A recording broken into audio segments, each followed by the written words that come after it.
both the caster desk and this one, but no, it will be Doran that picks it up. I thought that maybe it'd just be, let's vote for Ruler. He did so much damage, but Doran as Tank Gragas. Space he bought, and that's why Ruler was as fat as he was.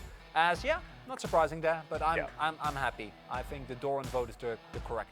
Alternatively, yeah, this is the other pick, because if you have a Kali, you can burst down, because you can no longer, of course, take something like interesting, and then the blind Gragas is always the safest blind.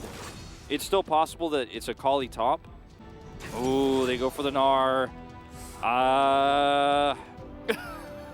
It's so Gnarbar dependent. You already have decent setup engage, but Gnar is not going to be able to last. Proven history. You put is 16 and 14 and 6 rather for Chovy. Had to drop that ward, as obviously a Kali's going to have a bad time early.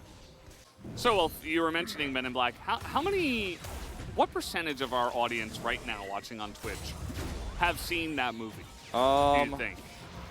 Dudu might actually die here. Nope, he's going to be okay. He's all right. But, yeah, Hololive still taking it a little bit slow. Nice Gnar into the wall, into the follow-up wallop. This is a lot of damage right now onto Dudu. He will have that cask available as the boomerang will even land. But, yeah, I mean, Peanut goes over the wall and he says, okay, I'm out of there. I'm not tanking this. You guys can tank it up. Here come the 80 carries. SomD's got red and white. And as Atlas likes to say, you don't fight when those are available, but he's ready to fight. He's ready to fight. He's up here. He's ready to get in there. Let's see. As Hololive just really nicely done pulling it up to the north. And you see that Gen G not really confident enough to take the fight right now, and they say, okay. And even though Ruler had, okay, on Fleek's here. Doesn't look like they saw him trying to dash onto Doran, and Doran just laughs at him, is able to get the kill, first blood. As he is going to be able to put it where he wants, as we're going to watch this one more time. On Fleek is able to see, able to identify there's no ward here.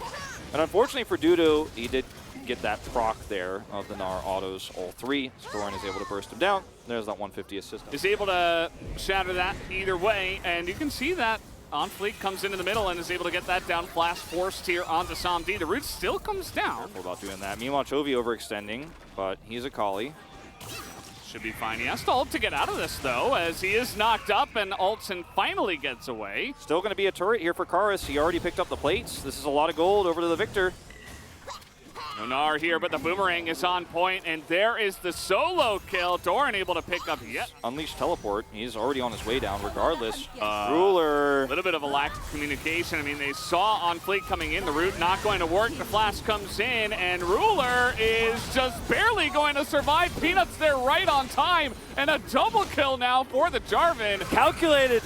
Absolutely, as now double teleporter coming in here. It is after 14 minutes, ladies and gentlemen, so you can do this once again. That old bot fight you know and love does come in, and Gen G pick up 3 kills. Yeah, really, really good turn there for Gen G. I will not call it a bait, because I don't think that's actually what occurred, but it was a really nice turn, net gold exchange for them. Still, 2 teleports down does hurt, but it's absolutely worth it in this case. Look at how far away Peanut is when this all breaks down. The Yuumi ultimate here is the real MVP to start off because it gives Peanut the opportunity to actually Cataclysm in here and look for that kill. He's super tanky at this point, and then you're locked in here now as Hololive. There's 2 teleports plus Curtain Call, so On Fleek is slowed. He cannot get out. There's no way. And he's also flashless, so... Coming on in. As Dudu goes over the top, Peanut's still able to buffer that flag drag. Very important, as now Dudu in not the best spot. By the way, he did not go for the tank Gragas from what I Mega Gnar, perfectly timed from Doran.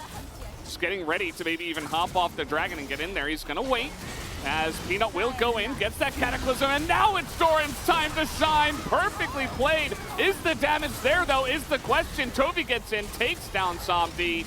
And Yuumi on top of a Fed Akali is something that Hololive were just not ready to handle at this point in time.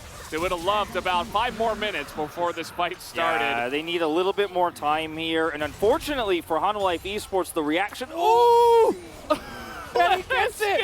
With the area, I think is actually the very end there that gets him. But yeah, they need more time to be able to burst down this engaging Gnar as Karis is dead. And suddenly the whole game is opened up for Gen G because they secure Soul Point, and it's really well coordinated because you have Cataclysm from Peanut, and then it's really easy to layer the final chapter on top of this. when there's like, look at this, goes into that, gets out, and then boom, our ultimate final chapter, and Chovy's like, look at all the low health bars for me. That's what an Akali wants to see. Ends up picking up the double there. Stopwatches his way out of death. They take out the Xin Zhao, and then turn here for more. So well executed here. This is the cleanest game we've seen from Gen G so far, this best of 3. And most importantly, the highlight of the fight, Lehends getting a kill. Yeah! Hands off the keyboard. He doesn't need to go anywhere. Is the carrying enough? Mega Gnar is here and up at the exact right time. Once again, perfectly timed from Doran. As in will go on Fleek. They're trying to get on top of him. The ultimate doesn't do much, only pushes them away. As you see Akali trying to get into that Cataclysm is gigantic and everybody just gets melted immediately. No more time left for Humble Life. Gen G will take the dragon. I mean, look at how hard it was to execute this fight for Gen G, but they nail it. I mean, they really do.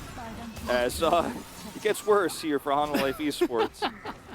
But the fight there is Lehends is Lehends is mad, man, after game 1, and perhaps a little bit after that much, because it didn't in terms of damage, in terms of setting up anything at the beginning.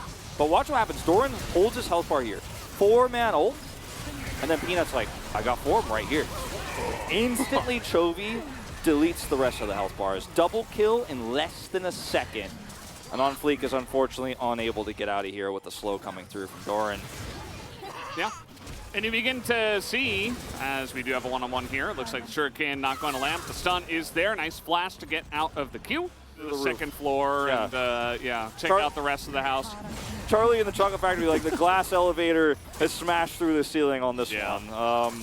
And, you know, shout out to Doran and his Gnar play as well. I feel like this is one of the first games I watch, and I'm like, you know what? I'm beginning to understand why we're seeing a lot of Gnar picks. Because when it's executed like this, and you've got your team behind you, and you just always have the right timing on the Gnar bars, and it's like 5 members in there at the same time. You're not wasting your time in Mega Gnar. It really does have some power.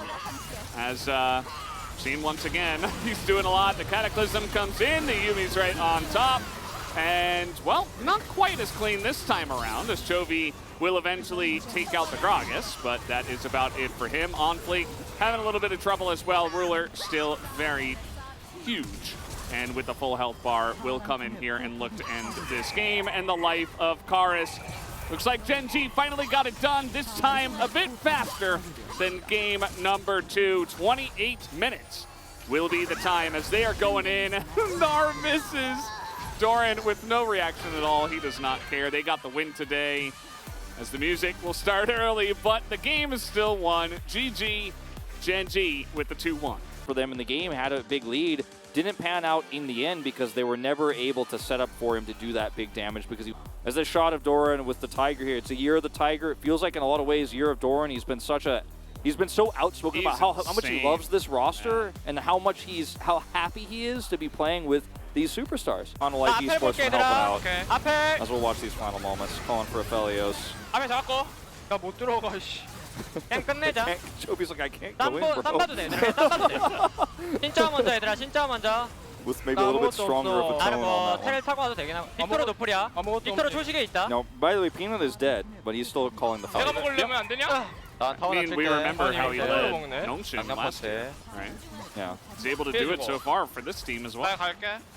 I think the more we watch Gen G and the more we see that Peanut is the last Rocks Tiger. Now he's got a tiger on the back of his Gen G jersey in the year of the Tiger. The last Rocks Tiger, man, he is. Peanut was once the youngest Rocks Tiger. Now he's one of the oldest players here on this roster and in the LCK. And his shot calling and him staying calm in a tough series like this is really what helps carry you through. And it will be Doran, so it will be that solo interview with the top lane lord of Gen G. And will be great to have a chat with him. 300 points as well, really getting up towards the top. Not really having quite as much of a consistent performance throughout a lot of his games. DRX was another example of that, as yep, we've got a few for Peanut, we've got a couple of cheeky Chovy votes. I like that there's at least one member of the media that